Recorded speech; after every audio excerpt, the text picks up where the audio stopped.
A very good morning to you. We are so glad that you are keeping it tuned to Y254 this morning. Welcome to another edition of Hello Day with me, Shiko Kaitani, as I take over from my co-hosts today, Mr. Barry Moses, and of course, Kala Mival. That SMS number is 22162 if you want to get in touch with us. And of course, our social media platforms are still the same. We are Y254 TV, both on Instagram as well as on Facebook. And we are Y254 channel on Twitter. So definitely looking forward to your feedback this morning. Of course, this being an Entrepreneurship Tuesday, it's all about innovation and of course career talk, and of course great ideas for you if you're thinking about setting up your business. So what are some of the questions that you may have in mind when it comes to startups? Well, today that's what we are on about. And in studio with me is Fred Musau, who is the country director of the NGO Diaspora Community Project Kenya, to tell us more about business startups. Karibu sana. Asante. Thank you. I'm so glad to have caught you on such short notice. Fred, thank you so much for coming to studio. Thank you. Okay, so when we, have a chat with young people, from day to day, and, people are actually, there's so much energy, there's so much passion for that young people have when it comes to setting up their business. What can you actually say are some of the things that young people need to keep in mind as they decide, okay, fine, you know what? I'm going to start doing biashara. I think, like you mentioned, young people have a lot of energy. They have the passion. They have the advantage of the youth. And, that comes with ability to move, to think quickly and all that. And that is actually very interesting, the best time to be involved in business. Yeah. As you know, business requires a lot of discipline. It requires a lot of self, determination, a lot of energy as well, physical, mental, and all that. And when you look at young people, at the age of, when you're talking about young people, of course, we're talking about the age of 18 to 35. Yes. And that is actually the time when all these things I'm talking about are really there in abundance. And so it's just a question of converting that into a skill, and also there is an element of art into it. And sometimes I always say, really what is important in starting and running a business is not so much of the documents. I think there's a lot of intimidation which comes through that. Yes. A lot of documentations and all that. But really it starts with the self. It's about the person himself, the within. And in a way, you feel sometimes sorry for young people, our young people in this country, because it's not really something of their own making.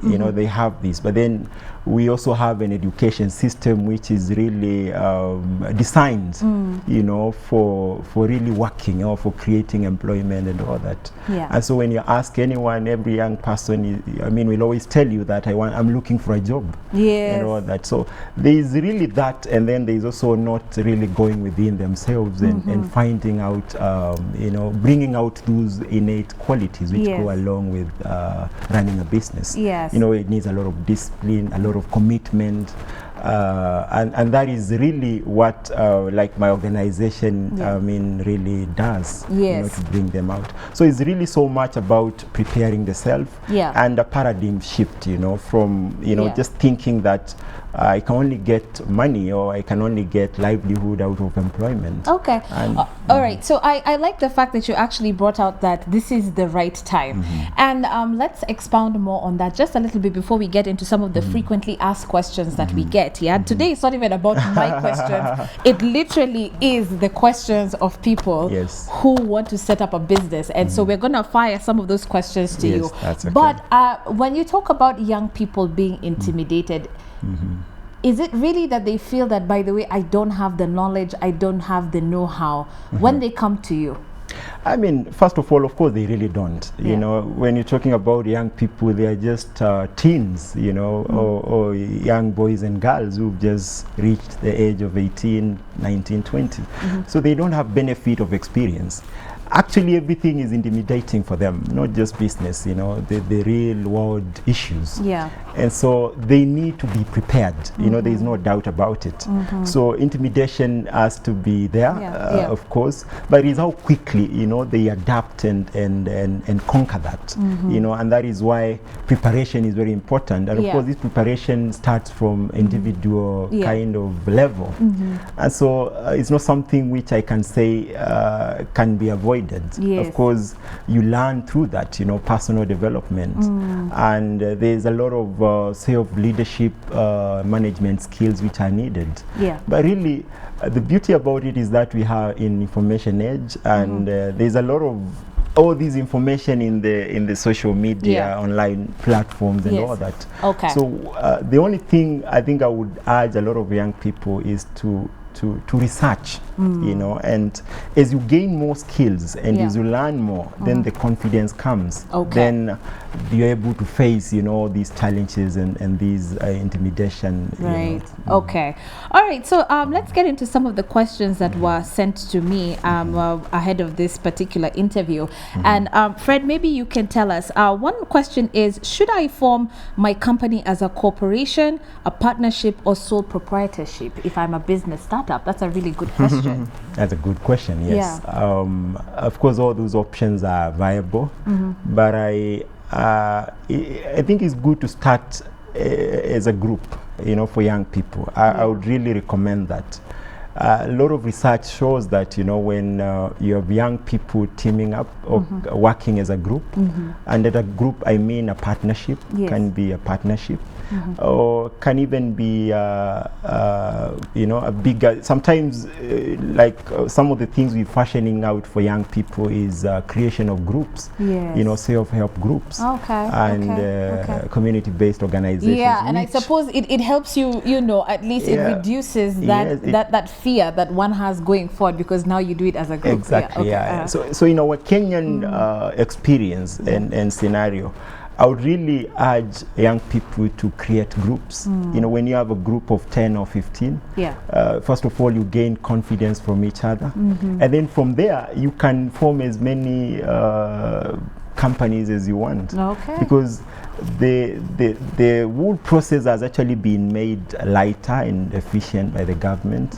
And so, but I would insist actually the most important thing is really the confidence, you know, to start with, and the skills and the knowledge and all that. So whichever, later on, of course, somebody can go for sole proprietorship, but I would really recommend, you know, partnership and group associations and all that. All right, this probably is the #1 question that most startups have. How do I go about financing and getting someone to actually more or less invest in my business idea? I know it's a huge question. That's a good question, and I think is a question which can never be avoided. You know, when you're talking about starting a business, there's a lot of anyone you tell to start a business, or young person to think about starting a business. Of course, the first thing they always tell you is that they don't have capital. You know, there is no money and all that. But also, like I was saying, there's an advert I saw somewhere which says, you know, confidence is capital, you know, to begin with. And so self-confidence, you know, leads you to all these other options, you know, where you can actually look for money, because capital is looked for. I mean, you look for it. And all that. So there are a lot of ways you can start off. For example, you can come up with a project with the ideas, and those ideas you can take them to somebody else who have the means and the finances, and that is can be made available. But you know, without starting from a point, you know, without having an idea, without creating anything, then it becomes very difficult, you know, for you to take off. And so young people can sit and innovate and think and create, you know, simple ideas, and then they sell them off to people who have the money, but they don't have, neither have this time or the kind of the ideas to go with, but they have the money. So that is also one of the ways. But of course, we also have 4 more ways of getting, you know, like the government came up with these youth enterprise development fund, and the women fund, the youth fund, the ways of fund. All these funds are actually available available. But like I said, they're only available to young people who've organized themselves, you know, most of them. And that is why we always advocate for creation of groups, you know, and then if there are formal groups which are registered and are recognized, then they can access most of these loans from the government to start. Okay. Well, as you can see on your screen, we do have famous faces for you of individuals who of course have outdone themselves in terms of when it comes to business, right? You've got the likes of Steve Jobs, we have even on the screen, we have the likes of Oprah, you name it, you know, and all these people actually inspire young guys, Fred, and everybody, you know, fine, wants to get to the to the end, but they don't know about the process. So even as they think about their startup and they have this dream of, you know, creating such an empire, what exactly is the importance of even having something simple as a business plan? Oh yeah, a business plan of course is very critical because that is, you know, it contains your vision. It contains you know, everything is contained there. How you're going to move from step A to step B to C and all that. And the clarity of mind of course is very important. And it's also a bonus, like I mentioned earlier, that when you're a young person, you know, you have all these ideas and all that. The only problem is that most young people tend not to be organized, you know. So they can't streamline. You have to streamline. You need a lot of, and that needs a bit of maturity. And I think maturity at a young age. And so you need to bring all these ideas together. You know, you can come up with all these many ideas and all that, and it's good to jot them down, you know, to write them, you know, especially I sometimes always recommend in the evening, you know, after all the noise and the buzz of the day, you know, sit down and write all these ideas and then kind of sanitize them into a concrete, you know, business plan, and then seek ideas, you know, research. You know, the beauty is that we have Google today. We have so many online platforms, you know, which help young people. So get into that research, you know, reinforce what you have, you know, bring new ideas into them and ask, you know, seek guidance, you know, from people who've succeeded. There is a lot of seeking advice, I think, in our country from people who've tried businesses and failed. You know, everyone you ask, they tell you, you know, I started this, it did not work. But there are also so many people who've started business which are flourishing. And you just mentioned the people on the screens here. And mind you, of course, when you start a business, the risk is very high that you may not succeed at the first attempt. But of course, you keep on learning and trying again. So that perseverance, that resilience, you know, is very important when you're starting a business. So the business plan is really a blueprint. It is a blueprint, yes, of what you're going to do. Of what you want to do. And so a business plan should do what? Should it stretch out to your 5-year plan for your business, your 1-year plan? Is it a short-term thing, long-term thing? What is it? Any good business plan, actually any good plan should have all those, you know, the immediate, you know, plan, and then the short-term, and then the long-term plan, and all that. So it's also good to stretch your aspiration, your imagination, you know, not just for 1 year or 2 years, because the problem is when you just plan it for now, then you may find it may not be sustainable. You have to look at all the factors and circumstances, you know, around that, and plan your business accordingly. All right, so we've got another question here for you, Fred, and I think this is also a very important one. Most young people don't really know if they have to lawyer up. When I start a business, do I necessarily need a lawyer? Not really. Actually, in Africa, or in our let me talk about Kenya, because we're part of it. A lot of businesses actually for young people and marginalized people are what is called by the UNDP household, you know, businesses. And you'll always find a family with a kiosk, you know, running a barber shop, or, you know, you'll be surprised all these businesses are not formalized. And it's not something which is first of all illegal. I mean, the government also recognizes that they're not able, and it has been something, you know, about the matatu industry, which for long was not even has not been taxed and all that, not being formalized.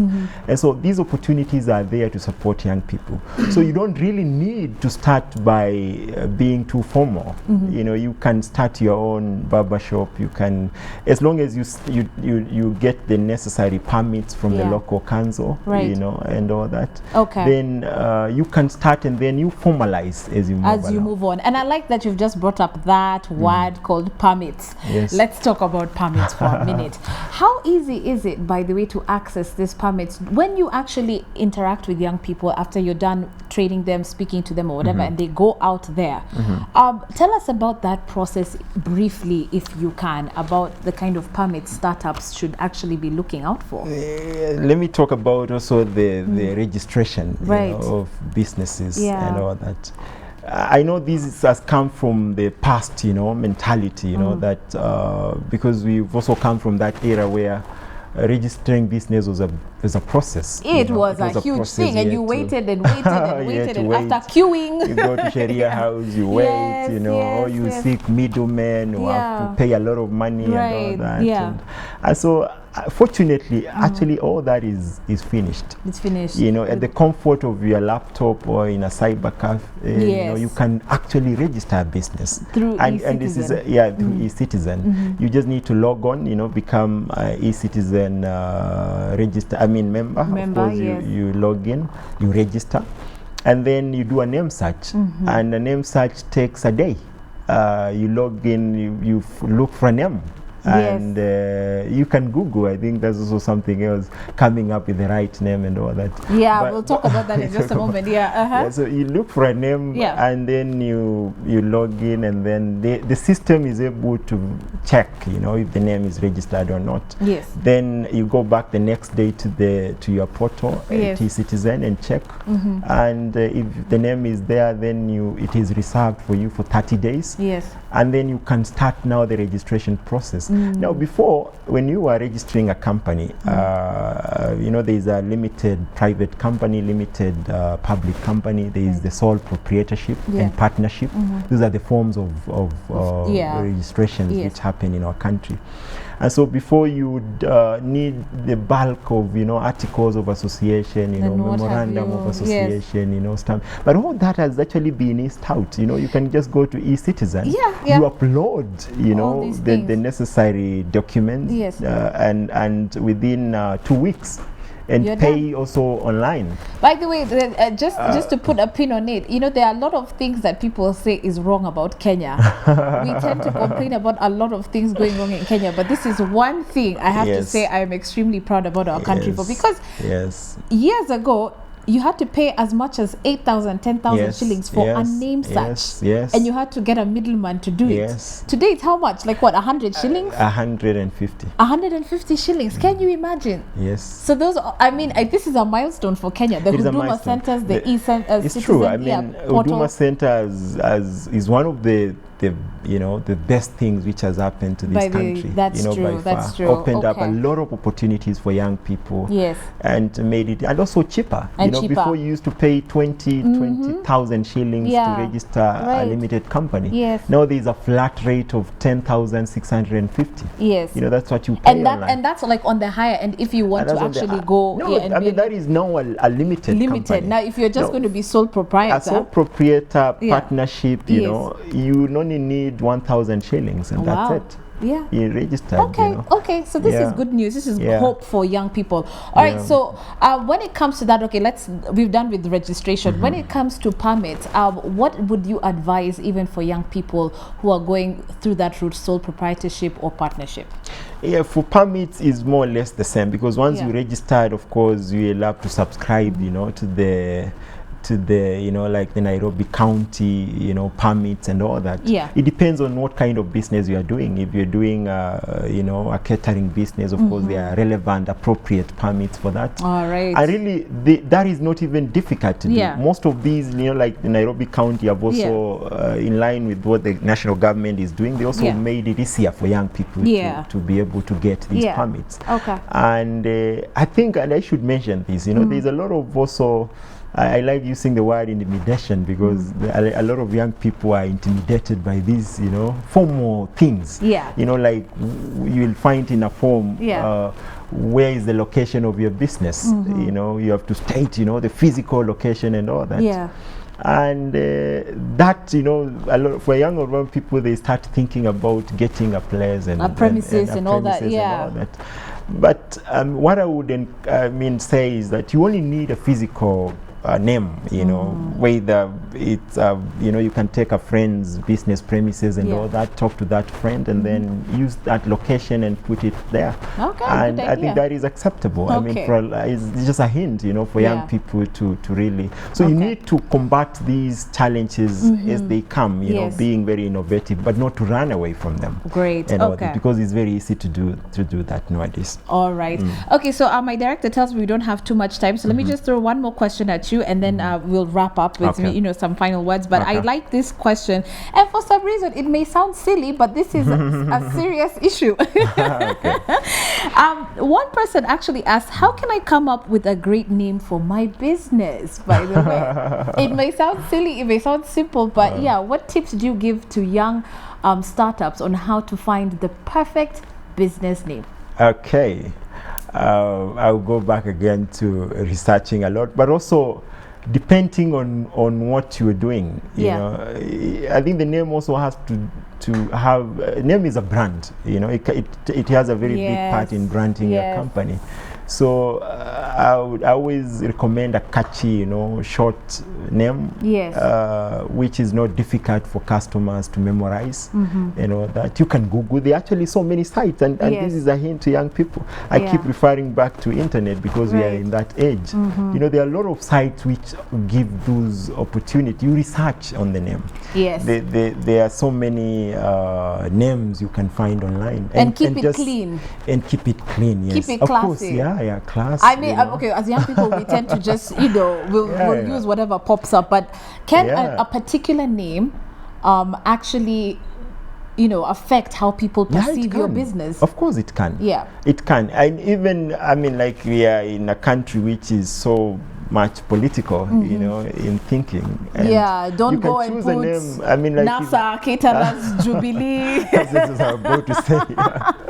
I remember there's this song Mambo ya Badilika, and I mean, I was just reading some of the comments on YouTube, you know, about it, and a lot of people bashing it, you know, saying that is a NASA slogan, this is not a, you know, so I mean, we tend to bring politics in everything. So it's also good to be, or even a name. You know, you call, I mean, Musau Enterprises and all that. That also tends to limit your, you know, your world. And all that. That used to be before, you know, but in this information age, I think is also to be able to come up with a name which is acceptable. And not even within where you in your locality, you know. You're able to, it's acceptable even in the region and internationally. That's you know, true. So that's also a very I like that. And that's also very interesting and very funny by the way, because when I think about it, yes, people do tend to have these alliances, and then, you know, it creeps up into other aspects of your life, including your business, that could actually harm you. So keep it generic, keep it clean, and be creative. It does. It does, yes. All right. So I'm going to leave it there. But Fred, why don't you let young people know how they can get more information in case they actually do want to, you know, start up a business, and if you do have any workshops coming up as DCP, let us know. Thank you.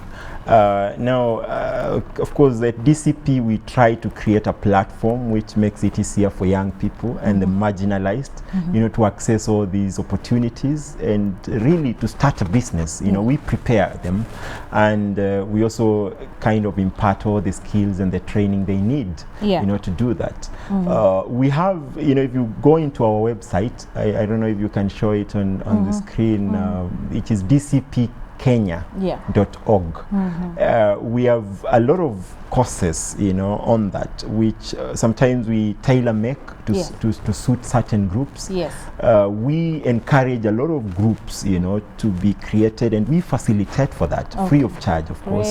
And then we also do job placements for young people who have good CVs and who are our members. Currently, we actually have, because DCP is a member-based institution. You know, we do registrations online for young people, and we have more than 5,000 people who've taken benefit So if they go into our website, you know, DCP Kenya, basically, then you're able to find all these opportunities for them. And some of the exciting projects we are doing, you know, like we have a project going on which we call Right to Live. Yes. You know, where we actually facilitate young people to own border borders and taxis and all that at a very small fee, you know, and they benefit from that. So they can access all this information from our website. Okay, great.